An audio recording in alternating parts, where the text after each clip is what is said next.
예, 성경의 마가복음에 보면요, 이런 내용이 나옵니다. 이제 막 사람들이 예수님 곁으로 막 몰려왔는데 아이들을 데리고 옵니다. 예, 아이들을 데리고 오는 거는 이제 어떻게 예수님께 우리 아들들 뭐 이렇게 축복 좀 받을 수 없을까 하는 마음으로 데려온 것이겠죠. 그때 제자들이 막 아이들을 이렇게 귀찮아 여기고 가라고 합니다. 아이들 좀 데리고 오지 말라고 그렇게 합니다. 네, 복잡하니까요. 그러자 예수님께서 자신의 제자들을 꾸짖으시면서 하시는 말씀이, 내가 진실로 너희에게 이르노니 누구든지 하나님의 나라를 이 어린 아이와 같이 받들지 않는 자는 결단코 천국에 들어가지 못하리라, 그렇게 말씀하셨습니다. 아이들과 같은 순수한 마음이 없으면 하나님 나라에 들어가지 못한다는 말씀을 하고 있는 것입니다.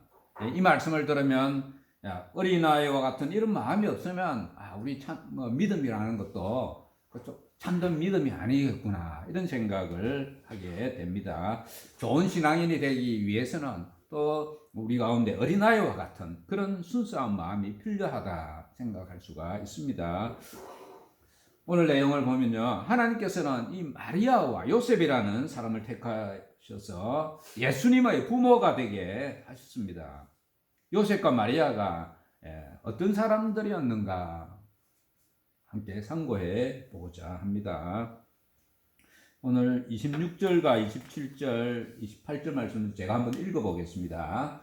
여섯째 달에 천사 가브리엘이 하나님의 보내심을 받아 갈릴리 나사렛이라는 동네에 가서 다윗의 자손 요셉이라는 사람과 약혼한 처녀에게 이르니 그 처녀의 이름은 마리아라. 그에게 들어가 이르되 은혜를 받은 자여 평안할지어다. 주께서 너와 함께 하시도다 하니. 하나님께서는 예수님을 이 땅에 보내실 때에 지금으로부터 약 2000년 전이죠. 천사를 통하여 요셉과 마리아에게 미리 사전에 알려주셨습니다. 이 일을 알리는 자로, 대리자로 하나님께서는 가브리엘이라는 천사를 보내신 것입니다. 구약시대에는 하나님의 말씀을 사람에게 전달하기 위해서는 대리자 또는 선지자라고 하죠. 이런 자들이 필요했던 것입니다. 그런데 오늘날은 그런 시대가 아니죠. 성경을 통하여서 하나님께서 말씀하는 시대입니다. 이제는 어느 특정한 사람이 통해서 하나님의 뜻과 말씀을 이렇게 전하고 깨닫는 그런 시대가 아니고, 성경을 가까이 하고 읽는 사람이 하나님의 뜻과 계획을 발견할 수가 있게 됩니다. 그래서 우리는 이 주일마다 교회에 나와서 주의 말씀을 듣고 뿐만 아니라 또 날마다 주의 말씀을 읽고 묵상하는 것이 얼마나 귀하고 복된 것인지 모릅니다. 그것을 통하여서 우리가 주의 말씀을 듣고 깨달을 수가 있기 때문입니다. 가브리엘이라는 천사가 요셉이라는 청년과 마리아라는 처녀에게 나타났습니다. 이 요셉이라는 사람에 대해서 잠시 생각해 보면요, 그는 다윗의 자손이다 오늘 말씀하고 있죠. 요셉은 다윗의 계보, 즉 그쪽 혈통의 사람이라는 것입니다.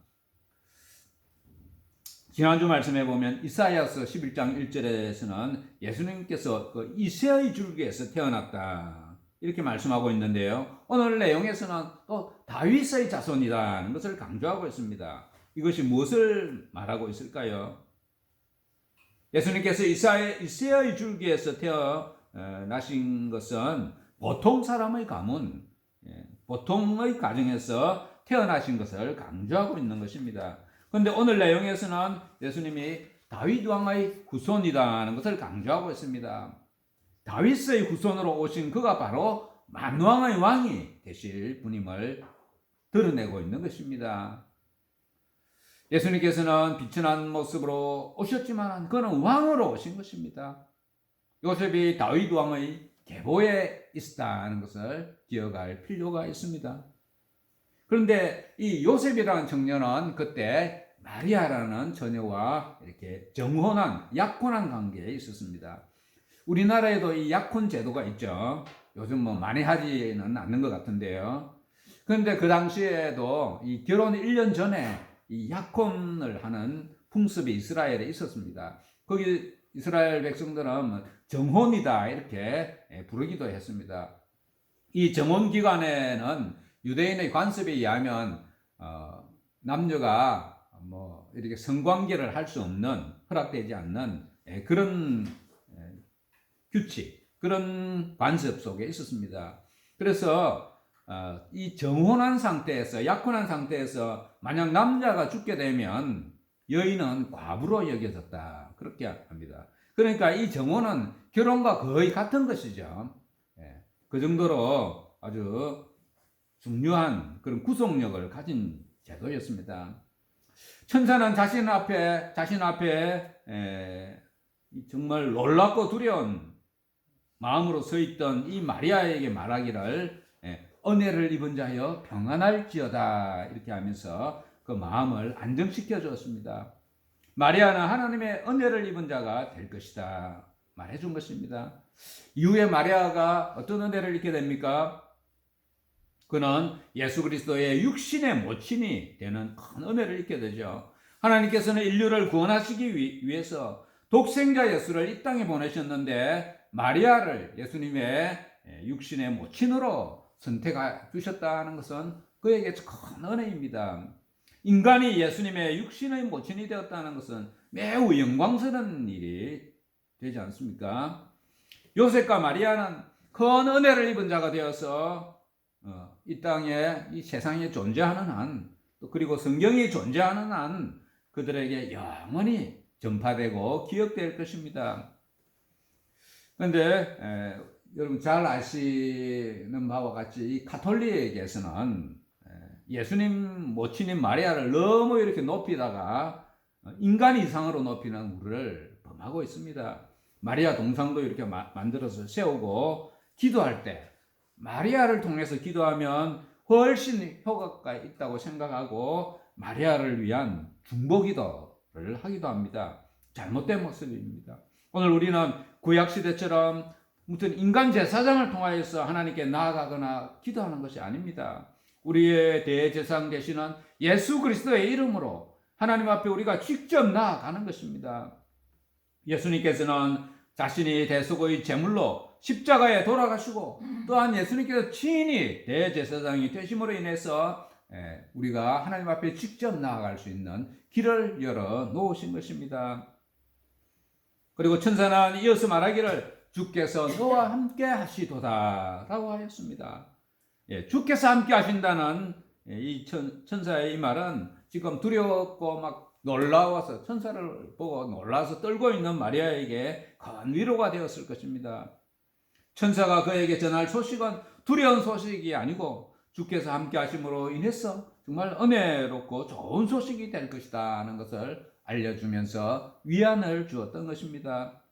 곤란한 사람 또는 곤란한 상황 또는 어려움에 빠져 있는 사람에게 주께서 당신과 함께 하십니다 라고 말한다면 그가 진정으로 믿음이 있는 사람이라면 위로를 받게 될 것입니다.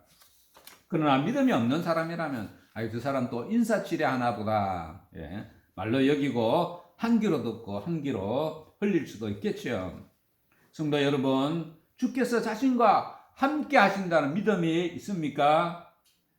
우리는 이 확신을 늘 가지고 있어야 합니다. 아무리 어려운 일을 만날지라도 우리는 주께서 함께 하신다는 믿음만 잃지 않는다면 그 어려움을 극복할 수 있는 힘과 용기가 생기는 것입니다.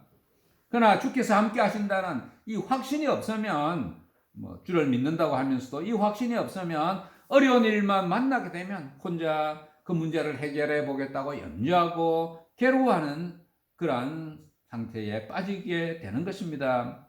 주를 믿는 자들, 성령이 임한 자들에게는 주께서 분명히 함께해 주십니다. 이것을 우리가 감정으로 정서적으로 느끼지 못한다고 하더라도 주께서 함께 하신다는 사실은 변함이 없습니다. 우리는 하나님을 감정이나 정서적으로 느끼고 받아들이는 것이 아니라 믿음으로 받아들여야 하는 것입니다. 천사의 말을 들은 마리아의 반응은 처녀가 그 말을 듣고 놀라 이런 인사가 어찌민가 생각하였습니다. 천사는 우리가 일반적으로 생각하는 아주 예쁘고 이렇게 귀엽고 참한 그런 모습이 아닙니다. 그거는 우리가 이제 세상에서 우리 만들어낸 모습이죠. 성경의 내용을 보면 아주 대체로 위험 있고 두려운 존재입니다. 마리아가 이런 천사를 보았다는 자체가 아주 충격적인 사실이었겠지만은 천사가 자신에게 놀라운 내용의 말을 건네기까지 하였으니 얼마나 놀랐겠습니까? 그래서 어찌 이런 일이 있을 수가 있나 생각하면서 잠시 혼란에 빠지지 않았나, 오늘 말씀을 볼 때 그렇게 생각이 됩니다. 이제 우리 30절과 31절부터 30절, 31절, 32절 계속 한번 함께 읽어보겠습니다. 시작. 천사가 이르되 마리아여 무서워하지 말라. 네가 하나님께 은혜를 입었느니라. 보라 내가 잉태하여 아들을 낳으리니 그 이름을 예수라 하라. 그가 큰 자가 되고 지극히 높으신 이의 아들이라 일컬어질 것이요 주 하나님께서 그 조상 다윗의 왕위를 그에게 주시리니.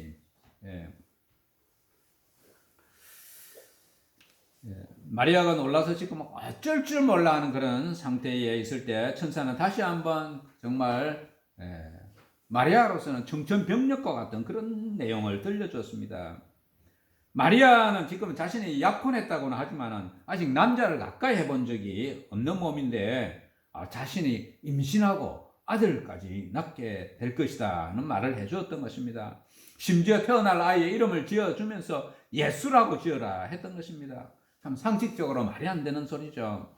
그래서 마리아는 이 천사님이 무슨 오해를 하고 있나? 나는 남자를 가까이 해본 적이 없는데 어떻게 아이를 낳을 수가 있단 말인가? 라는 생각을 했던 것입니다.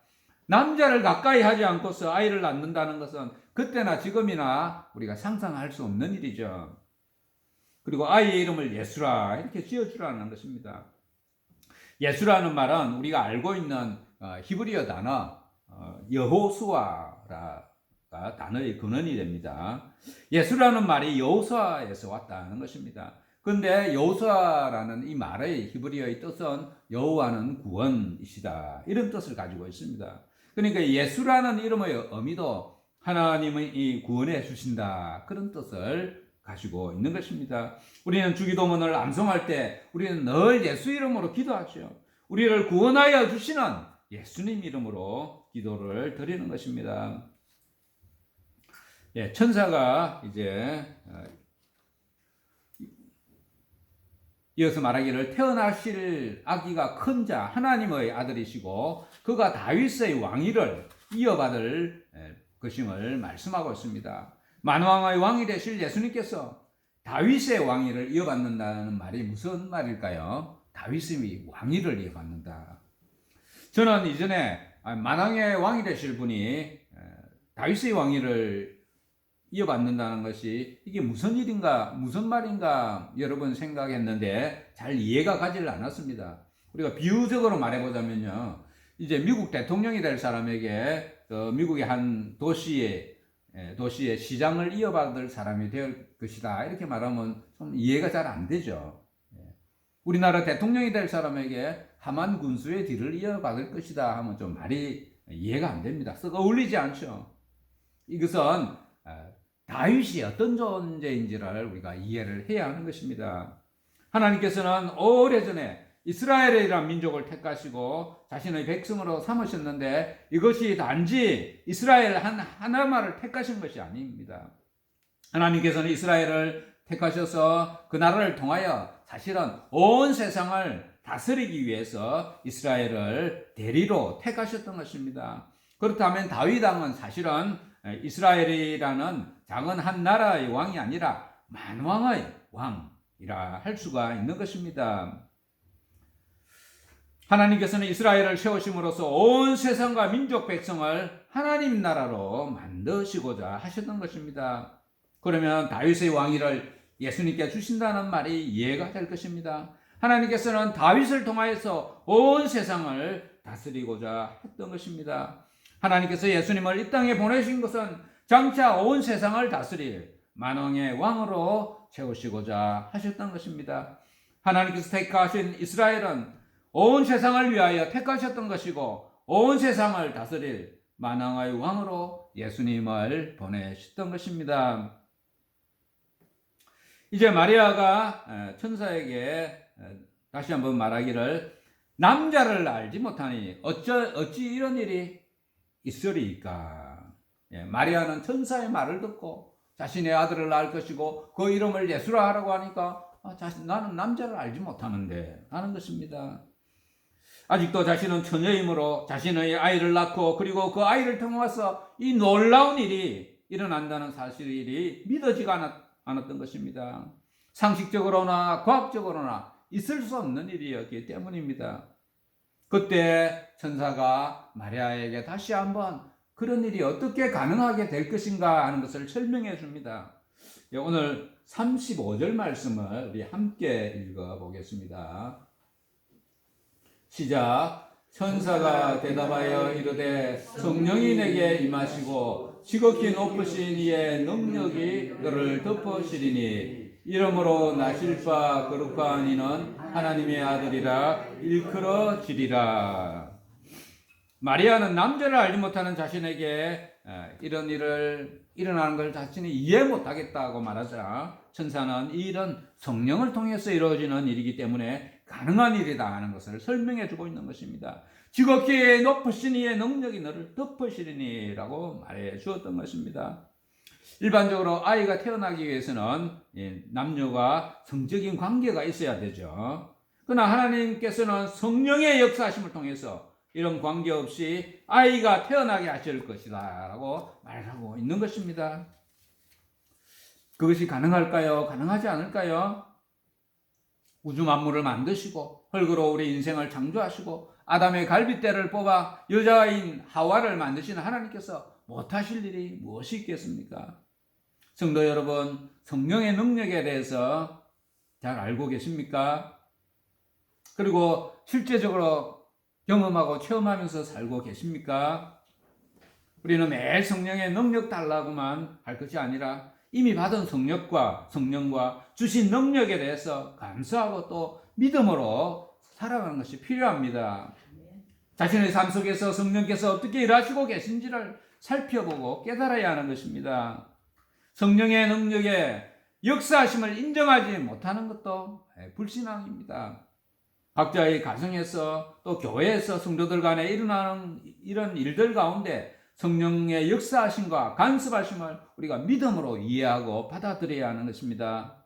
사람들 사이에서 합력하여 선을 이루시게 하시는 성령의 능력을 우리는 깨달을 수 있어야 하는 것입니다. 그리고 천사는 이어서 이렇게 말합니다. 보라, 내 친족 엘리사벳도 늙어서 아들을 배었느니라. 본래 임신하지 못한다고 알려지니가 이미 6달이 되었나니 대저 하나님의 모든 말씀은 능하지 못하심이 없느니라.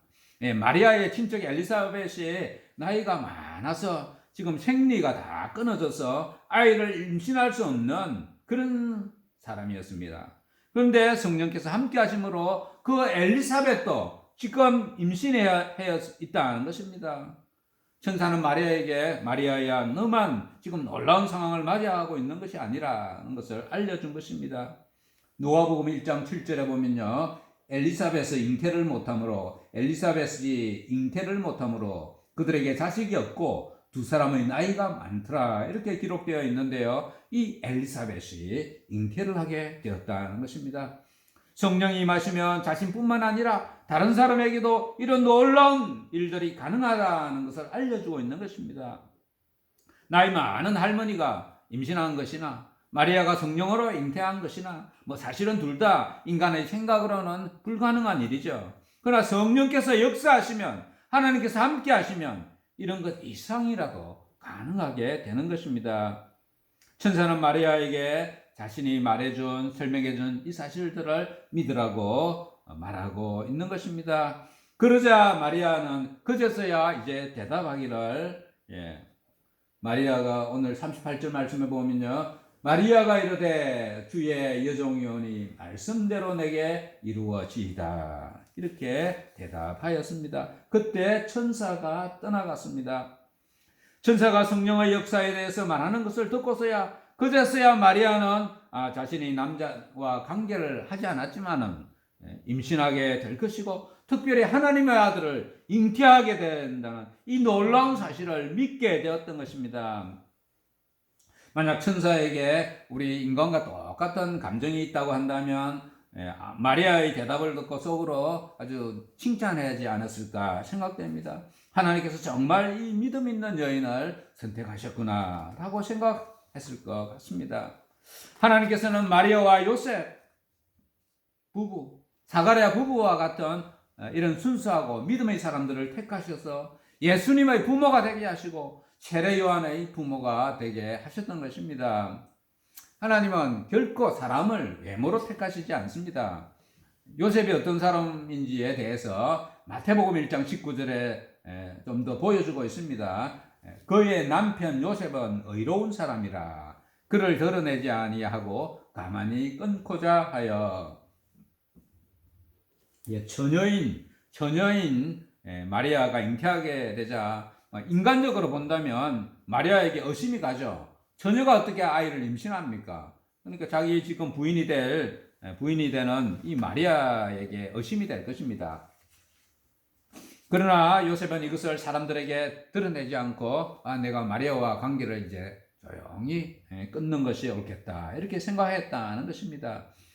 요셉은 의로운 사람이었고 남의 허물을 덮어주는 그런 사람이었습니다. 또한 사가랴와 엘리사 부부는 어떤 사람인지에 대해서 누가복음 1장에 5절에 기록되어 있습니다. 이 두 사람이 하나님 앞에 의인이니 주의 계명과 규례대로 흠이 없이 행하더라. 요셉 부부와 마찬가지로 어렵다는 말을 듣는 사람들이었습니다. 하나님 앞에서 어렵다는 말을 들을 수 있는 그런 사람인데요. 하나님 앞에서 온전히 어려운 사람이 있을까요? 없을까요? 없죠. 우리 인간은 모두가 죄인입니다. 우리 모두가 죄인이고 불완전하죠. 그럼에도 불구하고 이 사가랴라는 부분은 사가랴에도 물론 부족하고 불완전한 부분이 있죠. 그렇지만 하나님께서 어렵다, 하나님께서 인정받을 만한 그런 사람, 하실 만한 사람이었다는 것입니다.